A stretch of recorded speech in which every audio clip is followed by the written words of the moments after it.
Dear friends, ഇന്ന് നാം discuss ചെയ്യാൻ പോകുന്നത് 2020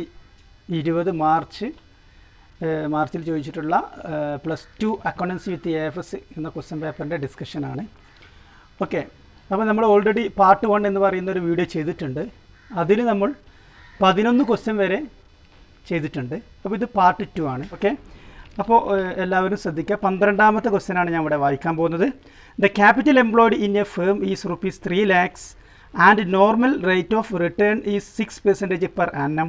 The firm earned a profit of ₹24,000 during the year 2017-18. Calculate the value of goodwill under capitalization method. അപ്പോൾ capitalisation method ഉപയോഗിച്ചുകൊണ്ട് goodwill calculate ചെയ്യാനാണ് പറഞ്ഞിട്ടുള്ളത്.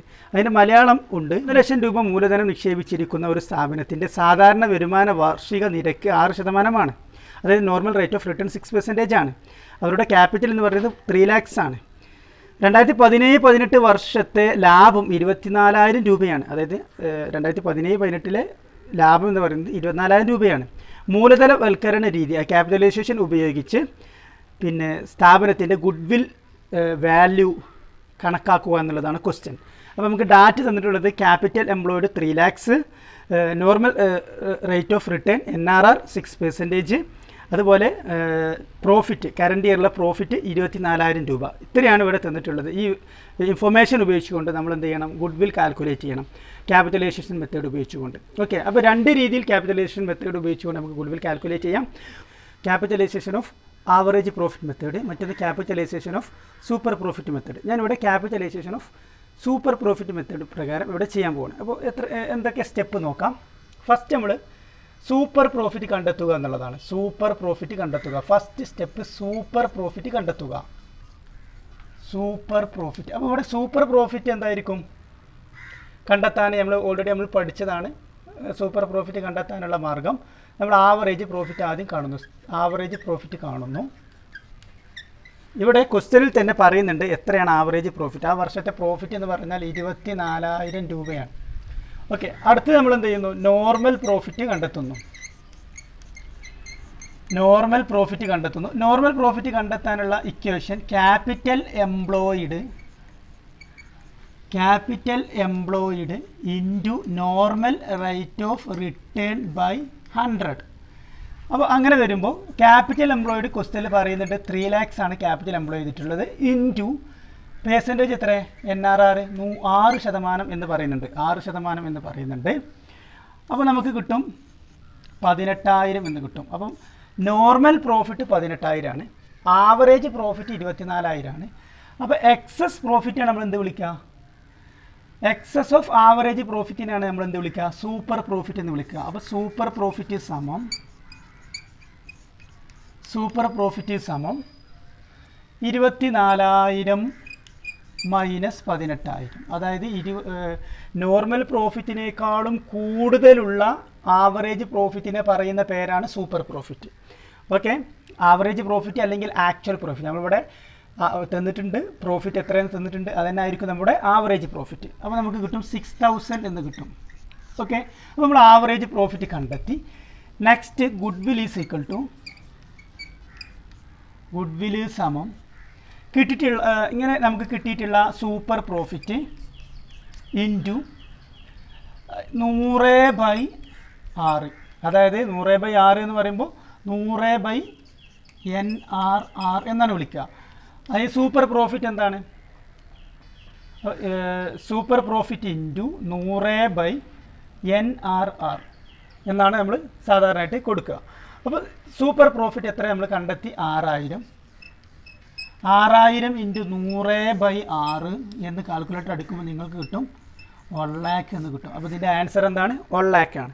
ഓക്കെ, ഇനി നമുക്ക് എന്ത് ചെയ്യാം? ഇതേ ക്വസ്റ്റ്യൻ നമുക്ക് എന്ത് ചെയ്യാം? Average profit, capitalisation of average profit method രൂപത്തിലും ചെയ്യാം. ഓക്കെ, ഏതൊരു രീതി ചെയ്താൽ മതി. കാരണം ഇത് നമുക്കറിയാം 3 മാർക്കിനുള്ള ഒരു ക്വസ്റ്റ്യൻ ആണ്. അപ്പോൾ ഏതെങ്കിലും ഒരു രൂപത്തിൽ നമ്മൾ ചെയ്താൽ മതി. വേണമെങ്കിൽ നമുക്ക് എന്ത് ചെയ്യാം? പഠിക്കാൻ വേണ്ടിയിട്ട് അടുത്ത ഒരു average profit, capitalisation of average profit മെത്തേഡും കൂടി നമുക്കിവിടെ ചെയ്യാം. അപ്പോൾ നമ്മൾ capitalisation of average profit method ചെയ്യുന്ന സമയത്ത് ആദ്യം first step number 1 average profit കണ്ടെത്തുക എന്നുള്ളതാണ്. ഇവിടെ ആവറേജ് പ്രോഫിറ്റ് ഇവിടെ ക്വസ്റ്റ്യനിൽ പറഞ്ഞിട്ടുണ്ട്. Average profit is equal to എത്രയാണ്? 24,000. ഓക്കെ. അടുത്ത ഈ ആവറേജ് പ്രോഫിറ്റ് നമ്മൾ എന്ത് ചെയ്യുന്നു? ക്യാപിറ്റലൈസ് ചെയ്യുന്നു. അപ്പോൾ ക്യാപിറ്റലൈസ്ഡ് വാല്യൂ എന്നാണ് നമ്മൾ പറയുക. അതിന് ക്യാപിറ്റലൈസ്ഡ് വാല്യൂ സമം ആവറേജ് പ്രോഫിറ്റ് ഇൻറ്റു നേരത്തെ ചെയ്ത പോലെ 100/NRR. അപ്പോൾ ആവറേജ് പ്രോഫിറ്റ് 24,000 റുപ്പീസാണ്. 24,000 ഇൻറ്റു 100/6 എന്ന് കാൽക്കുലേറ്റർ അടിച്ചു വെക്കുക. അപ്പോൾ നിങ്ങൾക്ക് കിട്ടും 4 lakhs എന്ന് കിട്ടും അല്ലേ? ഇനി നമ്മൾ അടുത്തതായിട്ട് നോക്കേണ്ടത് ആക്ച്വൽ ക്യാപിറ്റൽ എംപ്ലോയിഡ് എത്രയെന്നാണ് നോക്കേണ്ടത്. ആക്ച്വൽ ക്യാപിറ്റൽ എംപ്ലോയിഡ്, അതായത് ക്യാപിറ്റൽ എംപ്ലോയിഡ് എത്രയെന്ന് നോക്കണം. ഓക്കെ. ക്വസ്റ്റ്യനിൽ പറഞ്ഞിട്ടുണ്ട് capital employed is equal to 3 lakhs എന്ന് പറഞ്ഞിട്ടുണ്ട്. Next step goodwill is equal to capitalised value minus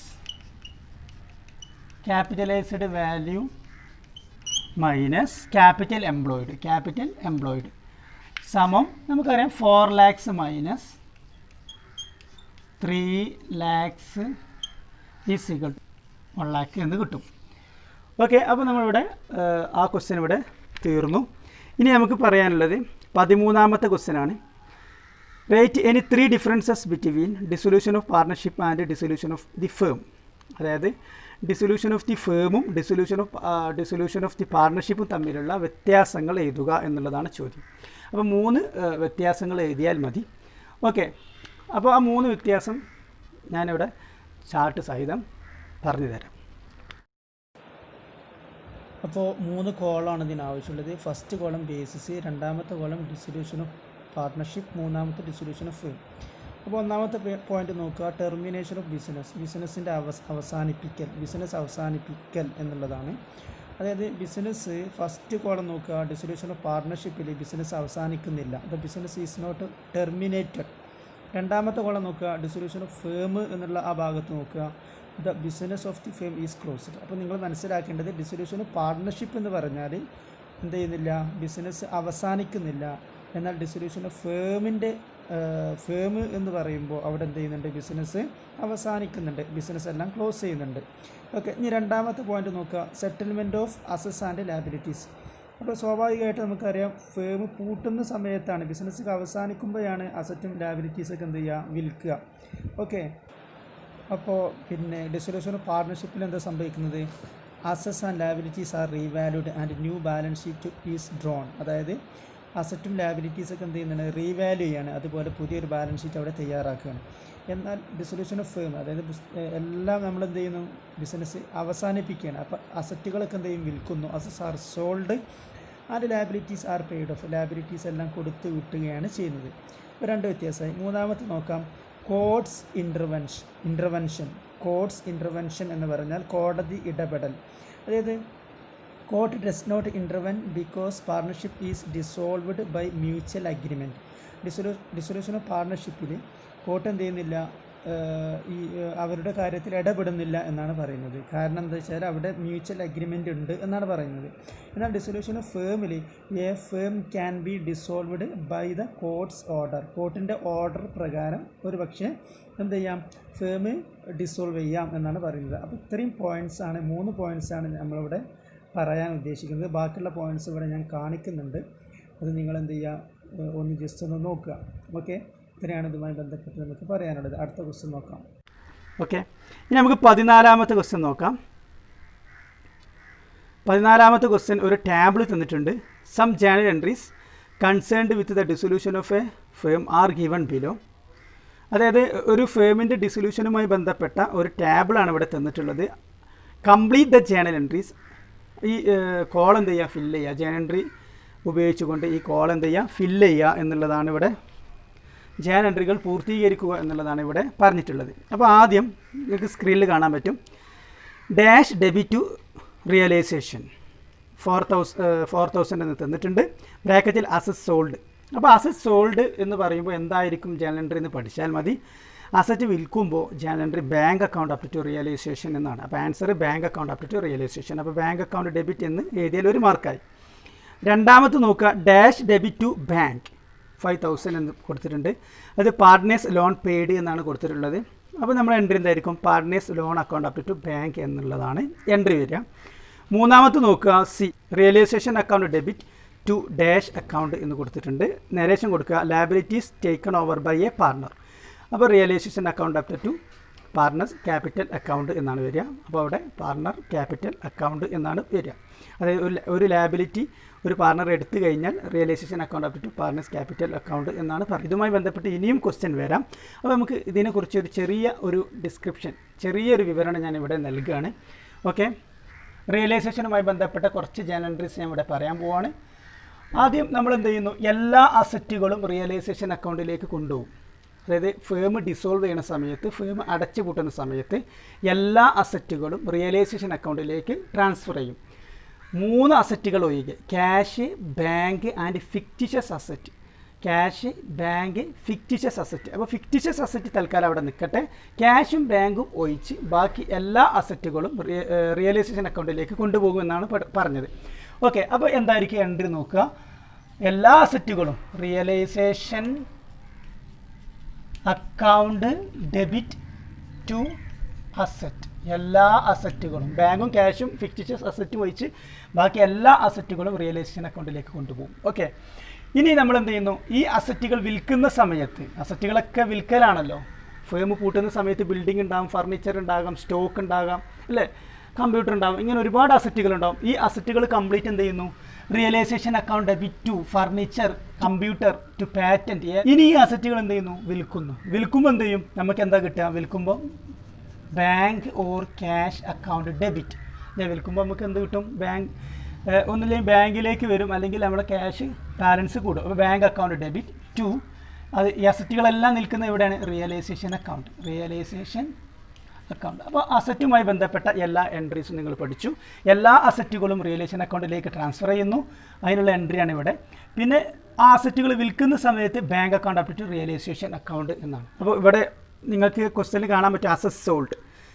assess sold എന്ന് പറയുമ്പോൾ bank account up to realisation നമ്മൾ ആൻസർ ചെയ്തിട്ടുണ്ട്. അപ്പോൾ ഓക്കെ, അത് പഠിച്ചു. ഇനി നോക്കേണ്ടത് ലയബിലിറ്റീസ് എന്ത് ചെയ്യുന്നു? റിയലൈസേഷൻ അക്കൗണ്ടിലേക്ക് കൊണ്ടുപോകുന്നു. അപ്പോൾ ലയബിലിറ്റീസ് എന്ന് പറഞ്ഞാൽ എക്സ്റ്റേണൽ ലയബിലിറ്റീസാണ് നമ്മൾ റിയലൈസേഷൻ അക്കൗണ്ടിലേക്ക് കൊണ്ടുപോകുന്നത്. അത് പുറമേയുള്ള ലയബിലിറ്റീസ് മാത്രമാണ് നമ്മൾ റിയലൈസേഷൻ അക്കൗണ്ടിലേക്ക് കൊണ്ടുപോകുന്നത്. അപ്പോൾ ആദ്യം നിങ്ങൾ പഠിക്കേണ്ടത് എന്താണ് എക്സ്റ്റേണൽ ലയബിലിറ്റി, ഇന്ത്യൻ ലയബിലിറ്റീസ് ഏതൊക്കെയെന്ന് നിങ്ങൾ മനസ്സിലാക്കുക. ക്യാപിറ്റൽ അക്കൗണ്ട് എക്സ്റ്റേണൽ, പുറമേയുള്ള ലയബിലിറ്റി അല്ല, അത് പാർട്ണർമാർ തമ്മിലുള്ള, പാർട്ണറും ഫേമും തമ്മിലുള്ള ഒരു ലയബിലിറ്റിയാണ്. അതുകൊണ്ട് അത് ഇന്റേണൽ ലയബിലിറ്റിയാണ്. ഓക്കെ, ക്യാപിറ്റൽ അപ്പോൾ ഇതിലേക്ക് കൊണ്ടുപോകേണ്ട ആവശ്യമില്ല. ഇനി പാർട്ണർമാരുടെ ലോൺ ഉണ്ടെങ്കിലോ അതും കൊണ്ടുപോകണ്ട, കാരണം അത് പാർട്ണറും ഫേമും തമ്മിലുള്ള ഒരു ലയബിലിറ്റിയാണ്, ഒരു ഇടപാടാണ്. അതുകൊണ്ട് അതും എന്ത് ചെയ്യേണ്ട, കൊണ്ടുപോകണ്ട. അങ്ങനെ ഉള്ളിലുള്ളതൊക്കെ അവിടെ വെക്കുക, ബാക്കി കംപ്ലീറ്റ് റിയലൈസേഷൻ അക്കൗണ്ടിലേക്ക് കൊണ്ടുപോവുക. Okay, external liability complete realisation അക്കൗണ്ടിലേക്ക് കൊണ്ടുപോവുക. അപ്പോൾ എന്തായിരിക്കും? Liabilities account debit. അപ്പോൾ ക്രെഡിറ്റേഴ്സ് ഉണ്ടാകും, അല്ലേ, ക്രെഡിറ്റേഴ്സ് ഉണ്ടാവും, ബിൽസ് പേബിൾ ഉണ്ടാവും. അങ്ങനെയുള്ള ലയബിലിറ്റീസ് എല്ലാം നിങ്ങൾ എന്ത് ചെയ്യുന്നു? ഡെബിറ്റ് ചെയ്യുന്നു. ലയബിലിറ്റീസ് അക്കൗണ്ട് ഡെബിറ്റ് ടു എന്തായിരിക്കും? Realisation account. ഓക്കെ, ഇനി നിങ്ങൾ പഠിക്കേണ്ട കാര്യം, ഈ ലയബിലിറ്റീസ് എല്ലാം നമ്മൾ കൊടുത്ത് വിട്ടുമ്പോൾ എന്തായിരിക്കും എൻട്രി? റിയലൈസേഷൻ അക്കൗണ്ട് നമ്മൾ ഡെബിറ്റ് ചെയ്യുന്നു. റിയലൈസേഷൻ അക്കൗണ്ട് ഡെബിറ്റ് ടു എന്തായിരിക്കും? ബാങ്ക്. നമ്മളെ കയ്യിൽ നിന്ന് ക്യാഷ് പോകില്ല, നമ്മൾ കൊടുത്ത് വിട്ടുമ്പോൾ എന്ത് ചെയ്യും? നമ്മളെ കയ്യിൽ നിന്നുള്ള ക്യാഷ് കുറയും, അല്ലെങ്കിൽ ബാങ്ക് ബാലൻസ് എന്ത് ചെയ്യും? കുറയും. ഓക്കെ, ഇത്രയാണുള്ളത്. ഇനി നമ്മൾ മനസ്സിലാക്കേണ്ട ഒരു കാര്യം, പിന്നെ പാർട്ട്നേഴ്സിൻ്റെ ലോണ്, അല്ലേ, പാർട്ട്നേഴ്സ് ഒരു ലോൺ വല്ലതും ഫേമിന് കൊടുത്തിട്ടുണ്ടെങ്കിൽ അങ്ങനെ അതാണ് പാർട്ട്നേഴ്സ് ലോൺ. ആ ലോണൊക്കെ എന്ത് ചെയ്യും? നമ്മൾ പറഞ്ഞു റിയലൈസേഷൻ അക്കൗണ്ടിലേക്ക് കൊണ്ടുപോകേണ്ട, നേരിട്ട് കൊടുത്താൽ മതി. അപ്പോൾ എന്തായിരിക്കും entry? Partners loan account up to bank. അതാണ് നമ്മളിവിടെ പറഞ്ഞത്, partners loan account up to bank എന്ന്. രണ്ടാമത്തെ ബി എന്ന് പറയുന്ന പാർട്ട്നേഴ്സ് ലോൺ പെയ്ഡ് എന്ന് പറയുന്ന ആ ഒരു ക്വസ്റ്റ്യൻ്റെ ആൻസർ നമ്മൾ എന്താ ചെയ്തത്? Partners loan account debit to bank എന്നാണ് കൊടുത്തത്. ഓക്കെ, അപ്പോൾ ഇത്രയാണ് ബേസിക് ആയിട്ടുള്ള എൻട്രീസ്. ബാക്കി ഡീറ്റെയിൽഡ് ആയിട്ട് നമുക്ക് ഇവിടെ പറയാനുള്ള സമയമില്ല. ഓക്കെ, അടുത്ത ക്വസ്റ്റ്യൻ നോക്കുക. 5 മാർക്കിനുള്ള ക്വസ്റ്റ്യൻ ആണ്. ശ്രേയ അതുപോലെ പ്രാർത്ഥന and Sadiqa set up a partnership On 1st January 2018, with capital of rupees 25,000, rupees 20,000 and rupees 15,000 respectively. They share profit in the ratio of 2:1:3. Prarthana is to be paid a salary. Prarthana is to be paid a salary of rupees 2,000 per month, and Shreya will get commission of rupees 10,000. As per the deed, the partners are entitled to receive interest on capital at 6% per annum. The drawings made by the partners during the period were Shreya rupees 3,000, Prarthana rupees 2,000 and Sadhika rupees 1,000. The firm charged interest on drawings at 6% per annum.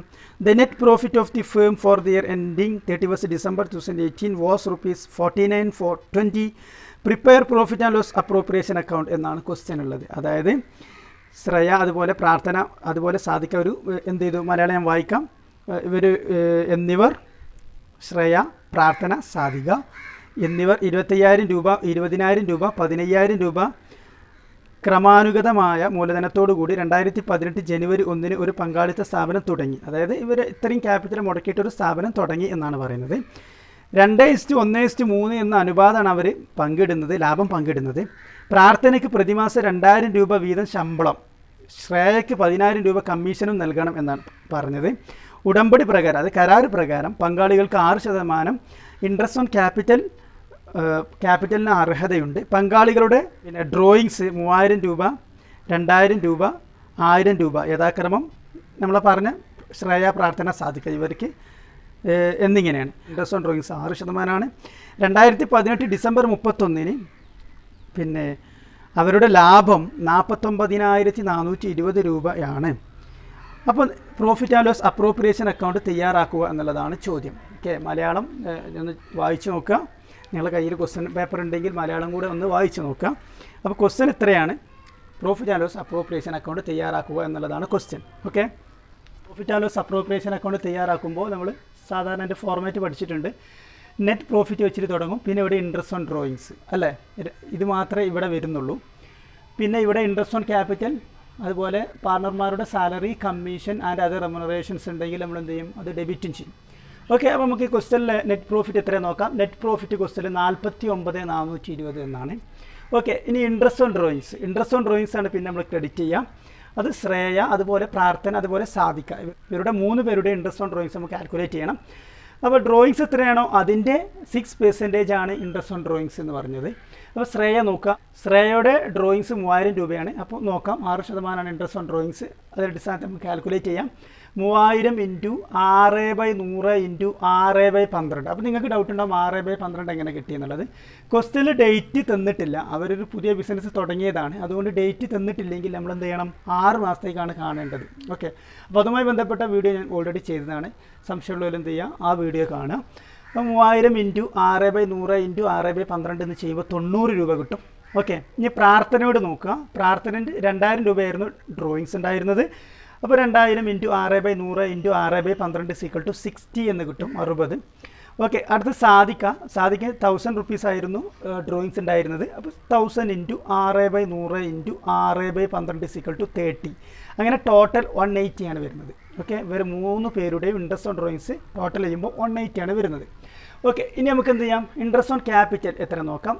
ഓരോരുത്തരുടെയും capital എത്രയാണോ അതിൻ്റെ 6% interest on capital എന്ന് ക്വസ്റ്റ്യനിൽ പറഞ്ഞിട്ടുണ്ട്. അതുകൊണ്ട് ശ്രേയയുടെ capital 25,000 രൂപയായിരുന്നു. അപ്പോൾ 25,000-ൻ്റെ 6% 1,500. പ്രാർത്ഥനയുടെ ഇൻട്രസ്റ്റ് ഓൺ ക്യാപിറ്റൽ 20,000 × 6/100 1,200.